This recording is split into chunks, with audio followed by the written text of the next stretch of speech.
কি মাছ জামাই এটা? গ্লাস কাপ পেয়েছে মাস্টার। বিলাট কাপের ওজন বলো 25 কেজি। কত ওজন? 900। কথা বলিস নি কে? 25 কেজি 900। 25 কেজি 900। ভাই টিকিটে ধরতে গেলেন? টিকিট কত কিনলো লয়ে টিকিট? 6000 টাকা। হ্যাঁ 6000 টাকা। 6000 টাকা। 6000 টাকা। ও তুই মাথা দেখাও।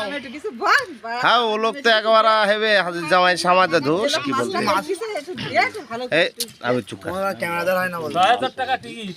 6000 টাকার টিকিটের মাছ আমার জামাই 25 কেজি 900 গ্রামের একটা মাছ পেয়েছে। মাছটা এখন ভাগে ভাবে শেয়ার কয়জনে? ওই শেয়ার ওরা 2-3 জন মোট। ও শেয়ার 3 জনের। আমার জামাই বলো হলো সহকারী। সহকারে। সত্যি মাছটার ওজন 25 কেজি 900। খুব সুন্দর একটা মাছ। ওই এগুলো বের করে নিলে তাহলে ভালো হয়। না না ঠিক আছে।